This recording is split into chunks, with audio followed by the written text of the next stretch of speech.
Thanks for tuning in to Questionable Takes, a video game podcast full of good chat and poorly planned jokes.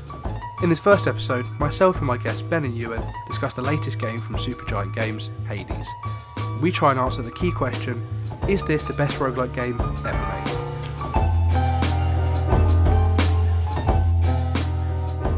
If you want to support the show, please share it with a fellow video game fan. You can also find us on Twitter at IfHeTakes, give us a follow and a retweet. Special shout out to Ben for providing me with the music for this episode that I'm probably going to use for the rest of the podcast going forward. So without further ado, enjoy.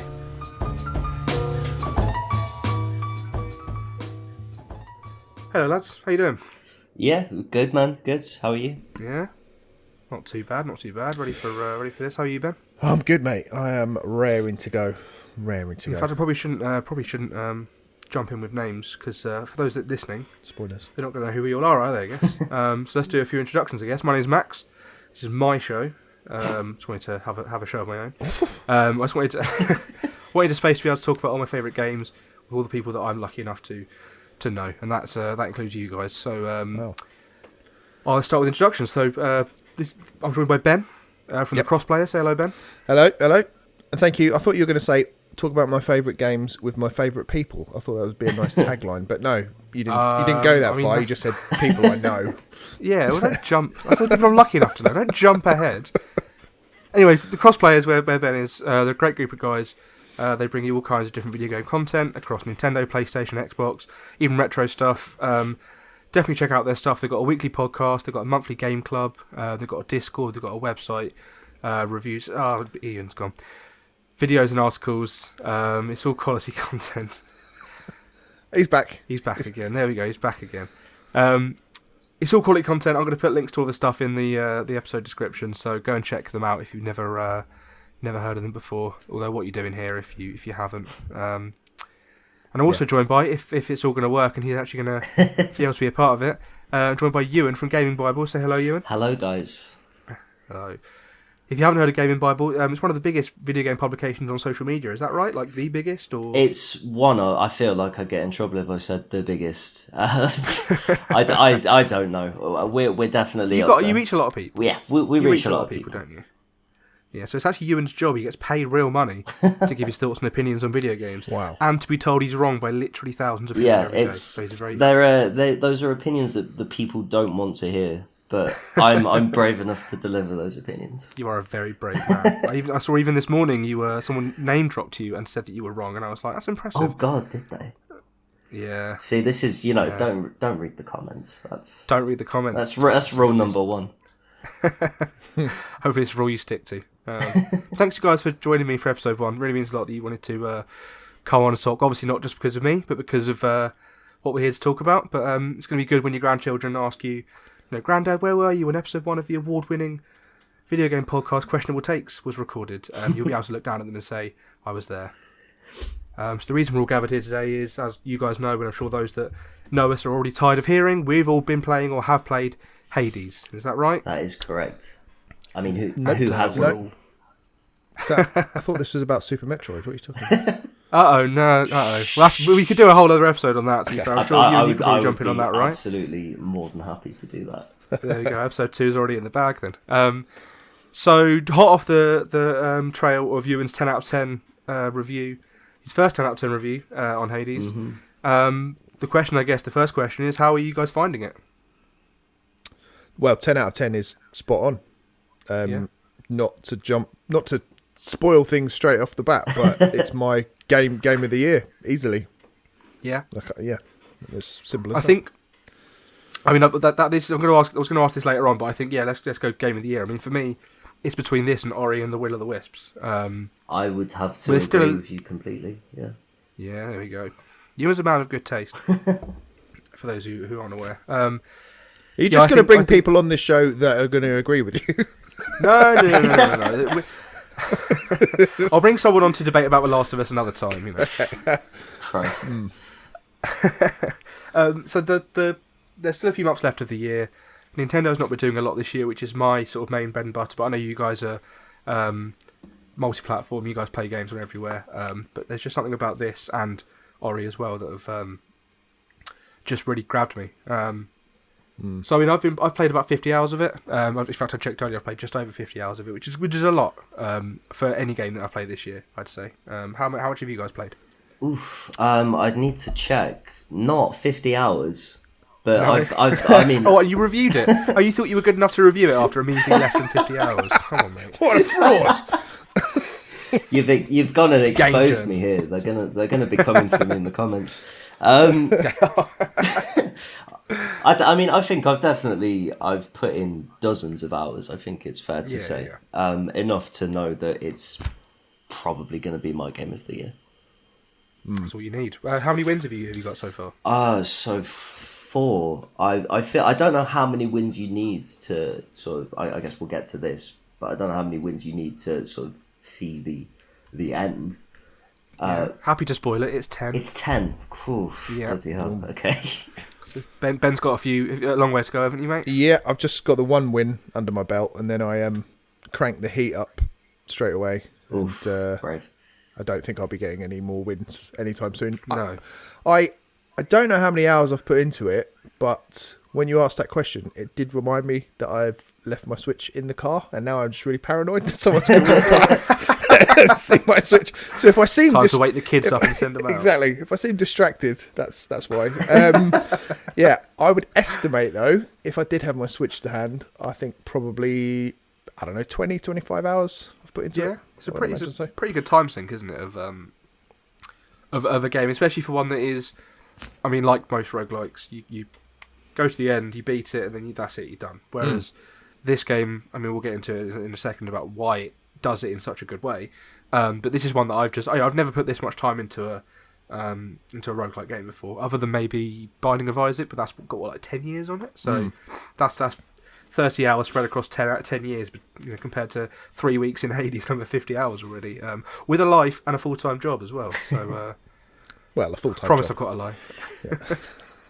Hades is my full-time job, actually. Yeah. So I guess a couple of sort of cursory questions, really, to sort of cover what you guys think of the game, how what you guys have been doing in the game.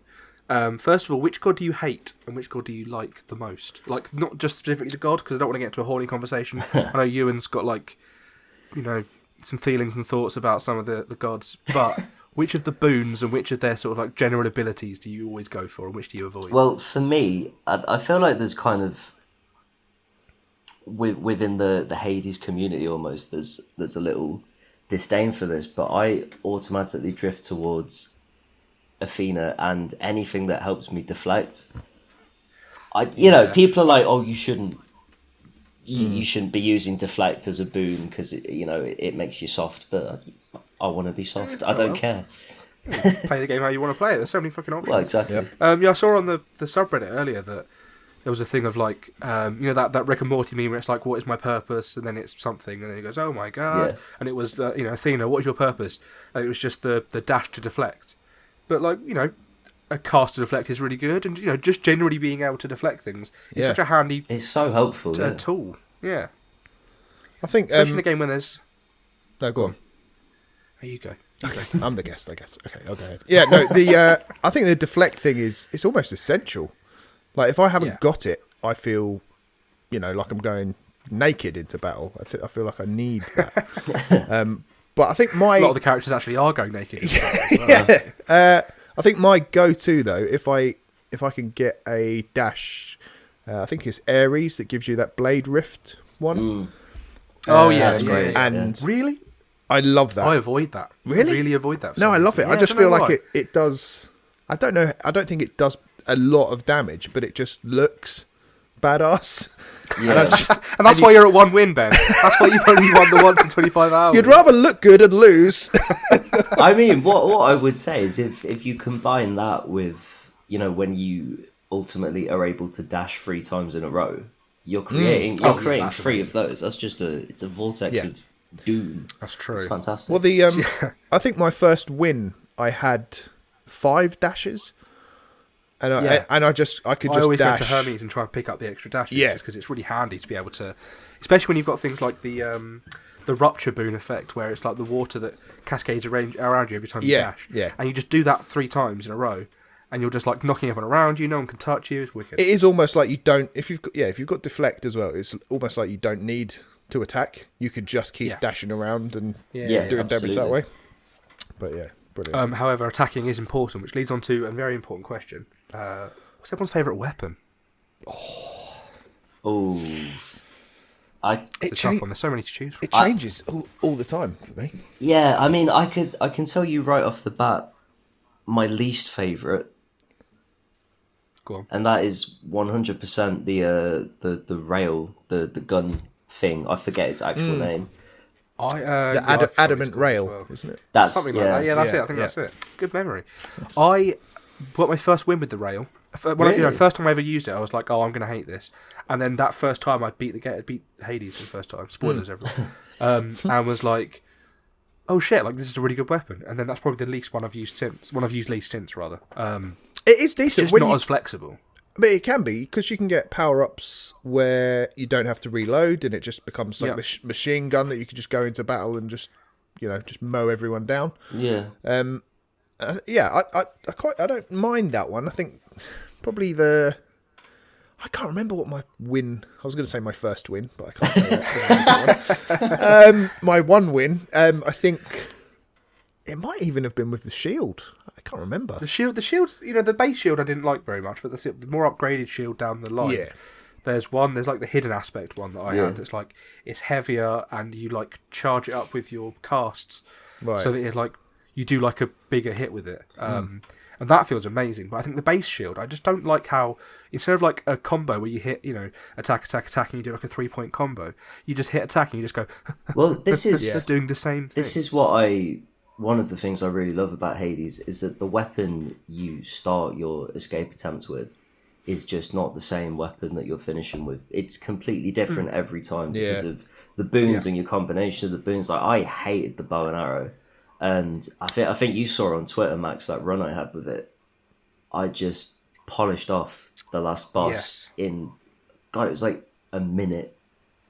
Just because of like... And that was your first win, wasn't it? That was my second or third. Oh, okay. But holy shit, just using like an enhanced spread shot with like chain lightning and all these different effects, it was just popping off. It's just like a chain reaction of like, sometimes you can have, abilities that knock foes away, they get knocked into a wall, but they also get ruptured, and then you can spread that rupture, and then like... but you're just doing one thing, and like all the enemies around you are just sort of like falling, as you move around. It's fantastic. When you get that perfect storm of everything just firing in, all the pickups that you get just work. Like I really like the bow. That's one of my favourite weapons. But I barely use the basic attack. I'm just always using the special because it's just really the spread. Yeah, oh, wow, I like I don't think I ever press Y. I think I'm just use the spread because it's just like going in with a shotgun, isn't it? You don't really have to aim. You're just spraying arrows around. And I think that's a good point. Yeah, because the way that I play it, I don't really stop and aim.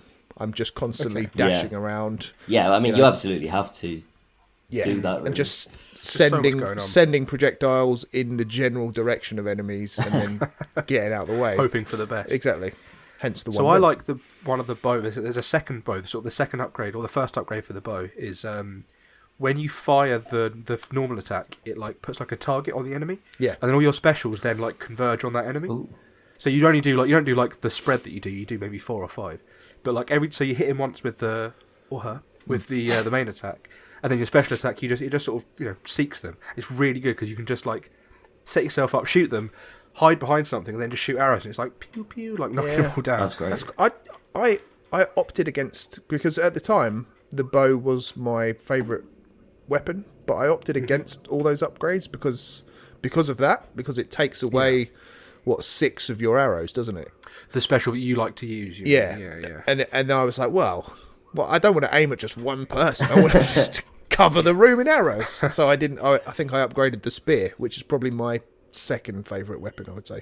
I think the spear is one of the most versatile. Oh, the spear's great. Compared to it's great. The sword, I think the basic sword you get, that's in the first sword, is probably the worst weapon in terms of like, because all you can do is you have your 3-hit combo and your special, and that's it. There are things you can upgrade. You get a kick instead, or you get the chop, the sort of the butcher chop instead. But some of the later swords, where you have different abilities on them, are so much better. It's just so basic compared to like the cool, you do a spin attack, you throw the spear, you grab it back, you hold down the shield and you dash through things. Just to have like a really basic sword was kind of just not appealing to me. But what I do like about this versus like other roguelike games is that I'm going to keep using Binding of Isaac as an example because it's like probably one of the ones people have played most. The prototype, probably, isn't it? Yeah, exactly. Well, I guess Rogue is the prototype, but yeah. So that's one that sort of popularised it, I guess, for the sort of the mainstream indie fans. And obviously, there's been things like Gungeon that have come out more recently, and Dead Cells. Yep. But still, you go into sort of the Binding of Isaac. You start your run. And then you're just pretty much left to, you get your basic weapon and then you just hope that you find the right weapons and the right combination. Otherwise your run's going to be shit. You're just going to like get to the boss and go, well, I've got nothing. I did this whole floor and there's literally nothing here. I just have to go in with the basic tiers. Whereas in Hades, you set yourself up before you go in. You say, right, I've got this weapon. I can set these modifiers on things. I can choose this trinket. And so you already start the game with a run with an idea of what you want to do and how you want to play it, which probably makes it more fun for the average player. Certainly, which is why I've been able to keep playing it. I think so. And look, the fact that we've all tried every single weapon, the way that it incentivizes you to do so, because having the 20% extra darkness for one weapon in particular. So I always just pick whichever one has that. And I think that's really clever because something like Dead Cells that you mentioned, I would never use like the shield, for example, because there was no like, I want to attack people, I don't want to hang back. Whereas if they'd have done something like that and incentivized it to use the shield and develop your skill set with that, then it might have been different. So I think that's another one of those clever touches in Hades. Yeah, I really completely agree. I was thinking about Dead Cells a lot when I was reviewing Hades, and it just kind of builds on all the things I liked about Dead Cells in that, the game flows beautifully, but having more incentive to really play around with stuff. I mean, in Dead Cells, you've got your loadout that you like, and you at the start of a run, if the weapons you're given in Dead Cells are not for you, then you're going to have a bit of a crappy time. But Hades, there's just always a chance that you're going to find a boon that just completely turns everything around and just gives you like the run of your life. Where you find Daedalus. Yeah. You find the hammer, whatever. You find the hammer, and then like it literally changes. You can have a completely different special after you find that hammer. Like you said, before, you get to the end of a run with just not the same loadout you started with.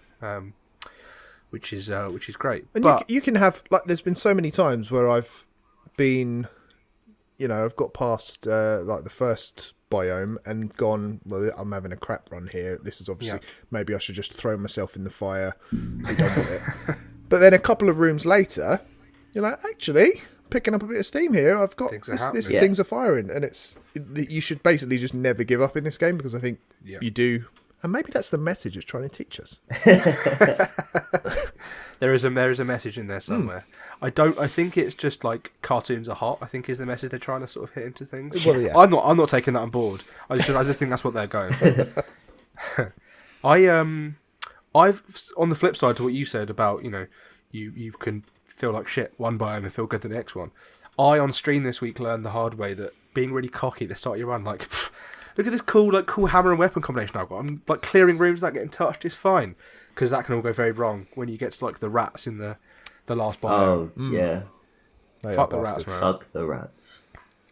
Like, imagine being an early access player and you're just playing through the first biome for a while, and you're like, this is fun. I'm just killing these big, legless dudes or these big fat dudes. Cool. And then you get to the second area, you're like, oh, there's some like bomb guys, whatever. Then you get to the third area, and it's just those dickheads that respawn if you don't get them quick enough, and they just take loads of damage. I wasn't having any fun. I can't stand them for like the first couple of times. I think it's sorry, thank you, mate. The shield guys that respawn are just the fucking worst, man. I can't stand them. But at least like at least it says, like, Zagreus will go, oh, that one's respawning or whatever. Yeah. And that at least like, gives you an alert. Yeah. You're like, fuck. Oh shit, there's the eyeball. Yeah. Especially when they're shielded and then they become shielded again when they... Oh, so annoying. I'm assuming those little things, I probably took me 6 attempts to get through that biome. Not even to get just to the boss, but to actually get through to the boss in the first place, because those things were just killing me. It's my least favourite area. And yeah, I'd say so. I mean, Theseus and the Minotaur I can't stand them. I cannot. I think it's just odd. It's such an odd decision to split the bosses up and have 2 bosses like that. I mean, it's good to sort of mix the bosses up. You don't want the same boss every time. Yeah. But it was an interesting decision to have one with the shield and the spear, sort of all of the abilities of the little dudes that respawn. And then have Theseus the Minotaur just swinging his axe around and jumping at you and stuff. Who do you deal with? Where do you go? Yeah. Well, I think I don't know how you guys handle that particular boss, but I feel like the game is essentially inviting you to take out the Minotaur first, and then deal with Theseus. Because I mean, halfway through, if you focus on him, halfway through he starts calling down boons. Yeah. And then you've got a Minotaur to deal with at the same time as you've got Zeus's lightning coming down. You're like, nah, fuck it. It's never going to happen. I think probably where it went wrong. The first time I beat them, I think I used Aphrodite's power that makes enemies fight against each other. Oh yeah. And I was like, is that going to work? I'll pick it up anyway to see if it works against these bastards. And it did. So they were, and I'm not sure they were really damaging each other, but at least one of them wasn't damaging me. Yeah. So I could just kind of, and that really kind of separated them, which is good. But I think if you can run around enough, make the Minotaur chase you, and then he'll just run into a wall because he's an idiot. He's a bull. He doesn't know what he's doing. He's got a brain. He's got a bull brain. Yeah, exactly. And then take him out, and then basically you can just take Theseus out fairly easily after that with a bit of dashing around. Finish him from behind, mate. That's what they say. That's the way. Anyway. I found a new tactic for them. I mean, I've now got far enough that I've started unlocking companions. Oh wow! So, I didn't realise that was a thing. Yeah, so what? There's more to it. So like when you sort of become friends with enough people, friends enough with people rather, some of them will go, oh, here's an extra gift for you. So I thought it would be that once you start giving them the ambrosia, you would just get like an upgraded version of their trinket. Yeah. But actually, I got with Skelly. I gave him the ambrosia, and he was like, "Sound lad, here's my little mate." And he just spawns a Skelly in there with you who has like 250 health and draws enemy fire or draws enemies to it. Wow. So like in that boss, drop him down, dash to the side. They just go, okay, cool. I'm just going to throw my shit and swing my shit here. But you just from behind just start thwacking them, easy. I've only got 2 of these companions. There's like 8 of them, I think. So I'm looking forward to unlocking, finding out who has them, working out how to unlock them, seeing what they do in battle. But it's really handy, mate. That's very cool. Yeah, I had no idea that. No, me neither. I knew because we'd recorded a Hades special a couple of weeks ago. Right, plug your podcast. Plug. Come on, mine. Plug your podcast. If you think this is good, my God, you should go listen to that. Well, the guy Jeff from Nindy Nation podcast was on there with us, and he'd played it in early access, and he said, "Look, honestly, the end boss isn't the end boss. The game opens up like 75% of the game is after you've finished it for the first time, and from what you're telling me, that sounds like it's the case, and I need to carry on with it." I mean, really. I've only just sort of got the. I think I've almost got all of the hidden aspects. All the weapons have like the aspects that you can unlock normally, and then at a certain point they've got the ones that one of the gods might say to you, "By the way, say this to the weapon, and you unlock a new form for it." I think I've got all of those. So there's all of that to do. There's all of the sort of the story stuff to do. I'm still forging relationships between some characters. I think me and Deuce are shagging now. I think that's happening. Isn't she just like a head? The floaty head. Yeah, like there was some stuff happening. They were like confessing their love for each other. Hang on, there was some stuff going on. Yeah, there's things going on. Sorry, I'm just getting my head around this. You're telling me they've literally snuck? Oh my God. I'm going to ignore that and move on. What you're telling me is they basically put a Greek mythology dating sim into Hades in the background. Like, I had no idea that was in there. Yeah, it seems that way. I mean, it would be nice. I don't know, because they've only done it with Deucer so far. Phrasing. I've only got that far with Deucer. Okay, so I've only unlocked that thing with Deucer so far. So whether that happens with other characters, it might be the same with Meg, because there's some flirting going on with Meg. Yeah, sure. You know it's happening. I'd rather have the zombie sister though. Murder. Yeah, that's the one. That's Stop pretty it. hot. Yeah. Get me going. But I wonder if there are other characters that when you get far enough with them, that there is like they confess their love for each other thing. Whether Zagreus is just a massive player. Seems like the kind of guy to be a massive player. Yeah, He does, well, there can't be but much else they to all do. are. Yeah. Yeah, exactly. I think that's the whole thing. I think Greek mythology, they do just get it on with each other. Yeah. Don't they?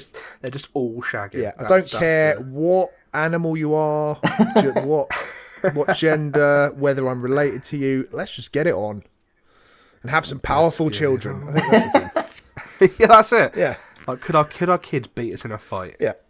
Let's do it. Let's make it happen. So speaking of the characters and the story and stuff, I think it's worth making a point for people that haven't played it and maybe are listening to this just to sort of gain some perspective. The way that the game tells its story and the way that the story goes is amazing. Yeah, absolutely. Like the way that there's just, I'm 50 hours in and I'm still hitting unique dialogue every run. At least every run I'm hitting brand new dialogue from all the characters. It's fantastic. Yeah, I don't know about you guys, but I've not heard the same line twice. Nope. No. Which is Other staggering. than when Alexo goes murder. Well, yeah. Tisiphone, but yeah. But she does say it in a different way. Like I bet does, she bet does. they're It's different unique. every time. Just that's incredible. That is It commitment. is. I mean, it is. I mean, like I know that Supergiant Games are known for having a lot of voice acting in their games because Bastion had the whole game was narrated. Yeah. And then similar with Transistor. Transistor that had a lot of voice Yeah. acting in it and a lot of singing in it, and it's great also to hear the same voices.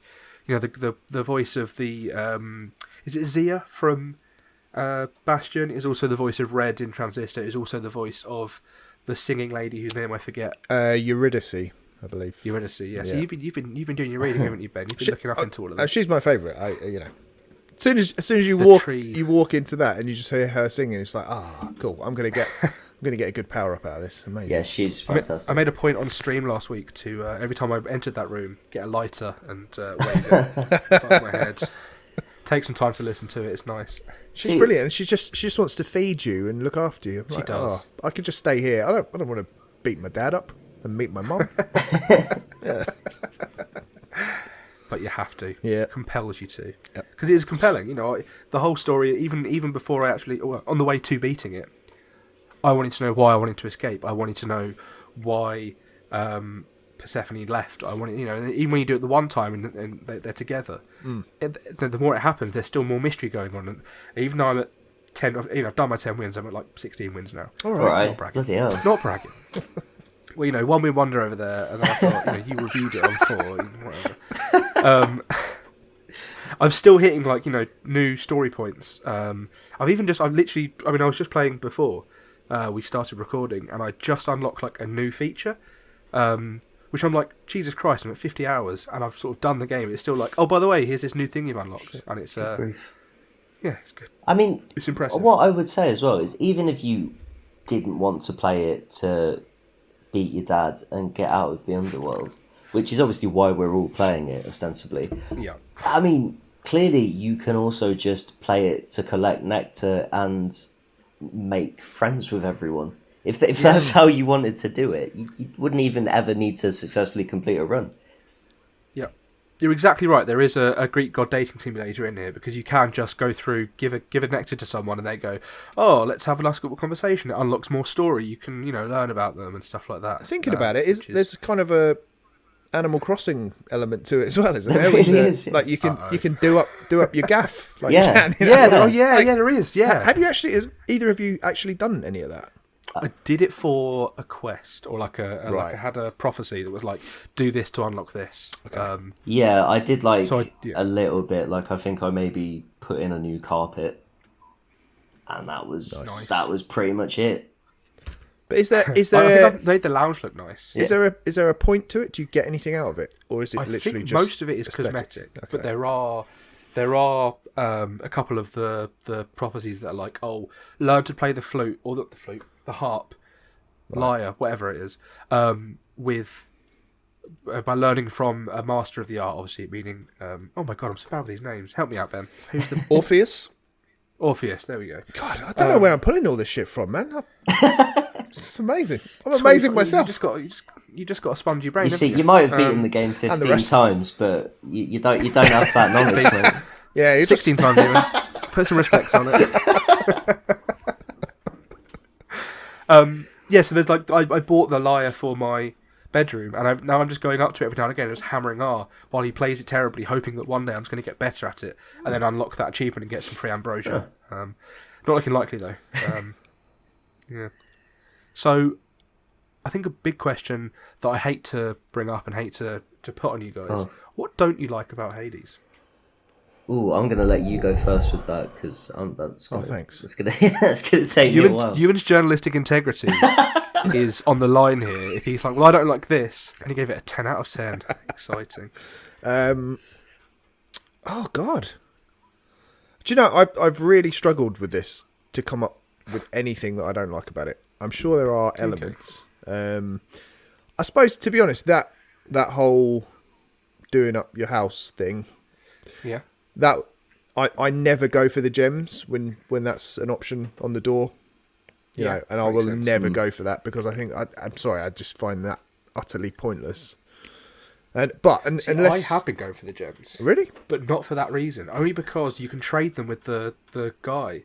And so you can trade like 10 gems for a key. Yeah. Okay. But I've now used all the keys I need, so I'm now going, 10 keys for a 5 keys for a nectar, 10 nectars for a how it goes down the track. You can basically trade your way up to Titan's Blood or Ambrosia. So I've been using the diamonds for that or the gems for that. Maybe, yeah. So even that then. I mean, I can't say I don't like it. It's just something I haven't explored. Yeah, but there are elements like that. Like the fishing, when you get the rod of rod of fishing, which is just a great name. It's like, right, how can we make a fishing rod sound like it being Greek mythology? Let's just turn the words around. The rod of fishing, which did make me chuckle. And there's things like that I think, okay, you just chuck that in, but and you do get something out of it because you trade the fish in with the chef and he'll give you something back. So, even the stuff you get good stuff. Where you get like ambrosia, you get all sorts of stuff. So even the stuff I was like, that are kind of borrowing from genres that I'm not really into. Even them, I'm like, but it's still pretty handy to have. So, basically, I'm waffling because I haven't got anything to say. I like it all. I will come in with all my experience then and say that the only thing I would like from it is more of it. Like, I'm now at the point where, even though there's loads to do in terms of upgrading weapons and finding new boons and just making what is there different and feel different and play different, I would like there to be more randomness in the runs in terms of like maybe mix up the bosses a bit more, maybe have more variety in the bosses. Because I know they mix up the Furies and that's great, and the Hydra is usually different, and the ones that spawn around are different. But Theseus and the Minotaur are the same. Yeah. The Hades fight's always the same. Even though when I modify it, so I've turned up the heat specifically on bosses to modify it and make it different, and it is harder. It is. It'd be nice to have more. There's a secret boss fight that I did recently that was a nice change of pace. It was a lovely change of pace, just to sort of like, it was really difficult. It killed me once. I had to like work to get there again, got there again. And when I did it, I was like, that's what I want. I want more of that. I want more random bosses. But because I'm still unlocking things, there could be all this stuff in there. True. There's a room. Did you guys ever get to the room where it's got all of your achievements? So it like lets you go through all your runs. And is it like the office type, the administration area? Yes, the admin. Yeah. So at the back of there's that red-looking portal on the floor. I don't know what that is. I've been going there every single time I finish a run. I go in there. I'm like, can I use this yet? But no, I still don't know what it is. I'm hoping that it's going to be something down the line. However, I've had I was doing some research into like Super Rare Games, how they support their games, and they don't generally do DLC. But they've also never done like a roguelike before. So no, I have. We'll see what happens. I'm sure I've seen something that. Because basically they've been supporting this game for 2 years, right? As it's been built, as it's been in early access. Yeah. I think they view this full release of it as the finished product. I think they'll patch it to balance things out if they need to, or improve the Switch version or whatever it might be. Put the crossplay into it. but I think they're going to leave it. I don't think that. And I take your point. I think I'd love to see, when you get to that last biome and okay, first room I go into, there's going to be rats. Next one, there's going to be swinging axes on the ceiling. Yep. And there's going to be acid all over the floor. And even for that, it seems to be, I don't know if you guys have had this, but it's always the second chamber that I go into where I find the almost dog always, food. yeah. Oh, I don't know. Now I feel like I just go in like, what's easy first? If I don't get it, I'll go for the harder stuff. Or what do I need as well? I've never looked at, because in my head it's just random. I'm going to check this. It's always second or third for me. And I don't think there's any rhyme or reason to it. I think we could just be incredibly lucky in that respect. Yeah, because there have been runs where I've had to do all of the rooms before I finally get to it. And it's like, but it was also nice to finish the whole area and then just heal from the big dirty poo fountain at the end. Yeah, the gross fountain at the end, full of satyrs. Well, I think what I would say then, having heard your criticisms / non-existent criticisms of the game, is kind of like, in terms of areas, knowing that you're going through the same 4 every single time in the same order, I think that does get a little dull. Like Binding of Isaac, it sort of changes up every time. Dead Cells, you can take shortcuts or go through different areas to ultimately get to the same place. The element of choice in Dead Cells as well is really nice. Yeah. That being able to say, right, I'm not going to go here because I don't think I'm going to be good enough for here. Let's go. Let's not go in the sewers. Let's carry on down the normal path. Yeah, that's true. That would be. I mean, if they were going to do like a Hades 2.0 release, for example, and they were going to do like a big new stuff, it would be add a few more biomes, add choice to go between them. Yeah, that would be. And what else Isaac has over this is multiplayer. Like, imagine playing this in co-op. That would be fucking brilliant. Imagine trying to keep. We're allowed to drop the F-bombs, aren't we? Yeah. Okay. I've been fucking blinded all over the shop. Good lord. I would say, just imagine trying to keep track of 2 players in this game. I can barely keep track of myself for a lot of those fights. Oh yeah. Maybe not same screen co-op then. Maybe maybe it'd be best if we do it in a different way. Yeah. So to finish off this segment, I guess, the questionable take I was going for with this one, which maybe isn't after our discussion so questionable now, is Hades the best roguelike ever made? Yes. Yeah. Oh, yeah. Cool. Glad we're on an agreement, because I think there's just so much it does that sets it apart from the genre and makes you want to play it, makes it more playable, makes the goal more achievable, but also in a way that doesn't then deter you from doing it again. Yeah, I think this is what, I don't know about you guys when you review stuff, but for me, if you're going to give something a 10, it has to do something in the genre that it has never done before. And Hades just does so many things that I've never seen a roguelike do before. And it does it so beautifully. And I think we're going to see other developers copying the shit we've seen in Hades for a long time. Yeah, I agree. Yeah, it does. And also, it feels like it is where the genre has been going to. It feels like this is the absolute, like, the distillation of every single good idea that's ever been in a roguelike, plus a narrative on top. And I think that's the thing that with a roguelike, you do get to a point naturally where you go, okay, I am just doing the same thing over and over again. And it seems to be little motivation, and it seems punishing. This doesn't ever feel punishing. It always feels like, right, well, I've died, but I'm going to start again, and I'm going to be stronger than I was before. And there's, I just think the way that it weaves the narrative into it is the little missing ingredient that no other roguelike has had. Yeah, I completely agree. Yeah. Yeah, I mean, I think if I was to review this, I would probably give it a 10. I've never given it a 10 before because I can't be bought. Like you, yeah, I've got that Supergiant money's coming in any day now. Huge check. Brilliant. Right. So, now that we've got all the chat out of the way, let's have a bit of fun. Unfortunately, I'm going to have to go a little bit Alan Partridge here for this bit, so I apologise for that in advance. What, even more Alan Partridge? Is that possible? Thank you for that. Right, so you guys have done such a great start again. So you guys have done scripts. Oh my god. Alan Partridge does it first time. So you guys have done such a good job of guessing. I want to see how good you are at guessing in an irregular feature of the show I'm calling Guess That God.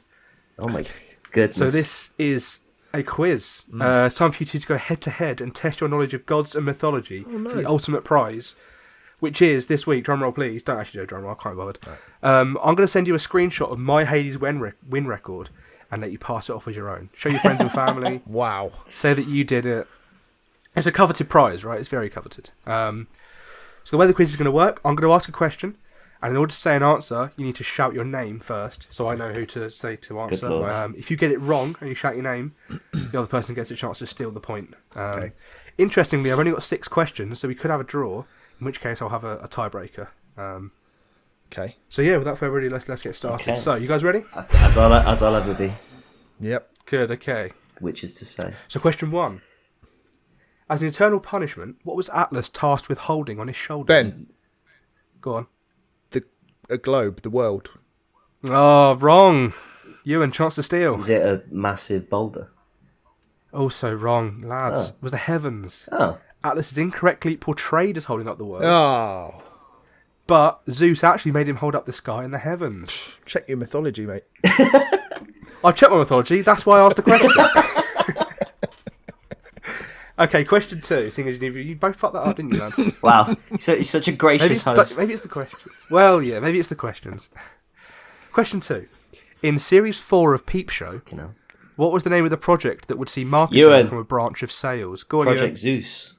Here he is. 1 to Ewan. It's not looking good, Ben. Maybe you can pull it back, seeing as you're doing a lot of research into your gods, haven't you? I thought I had. However, I'm gonna not into Peep Show though. Right, question 3. In Roman mythology, Cloacina is known simultaneously as the goddess of filth and the goddess of beauty. But what did she watch over? Ewan. Go on, Ewan. I'm just going to have a complete fucking stab at this. Sewers?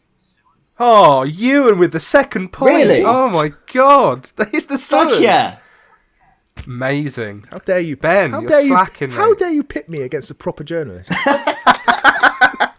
He's doing his research. Unbelievable. Or he's searching it on his phone. I can't see his hands because he's got his camera turned. Convenient. Well, now you've got a chance to pull it back, Ben, because this might be more at your speed. Sure. If you were shagging the Roman god Janus from behind, presumably in his Janus as well, what would you be looking at? Ben! Go on. That wasn't my answer. His face, or one of his faces. Ben with the point. Boom. Amazing. All it needed putting was it back. An anal sex reference. Amazing.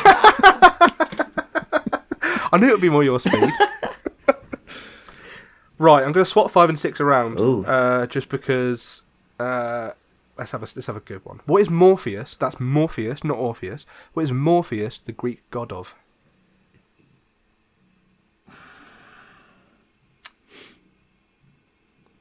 I didn't want to make them too easy.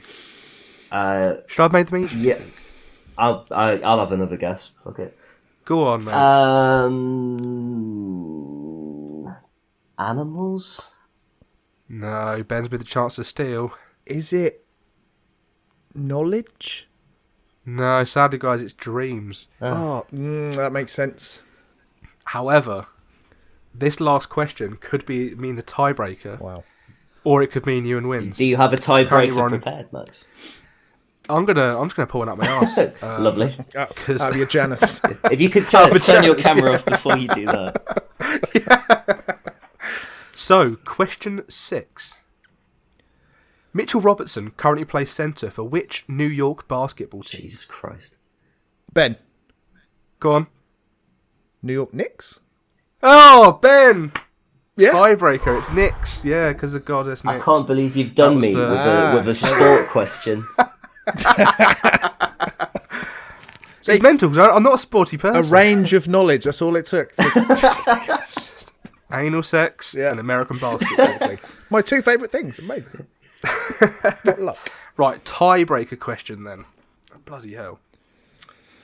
What is the name of the mirror in which Zagreus makes his improves himself. What's the mirror that he improves himself at? Go on, Is Ewan. it the Mirror of Night or something? I'm going to Google this because I don't actually know. Oh my god! I think it is. It is the Mirror of Night. Yay! There we go. Ewan. Well done. So Ewan wins with 3. Ben, that was a for what was a pretty shitty start. Yeah. You pulled it out, especially with the stupid questions, but not the actual knowledgeable questions. With the sort of the trick questions. To be What fair, is the one basketball team in New York called? That was basically. Is there only one in New York?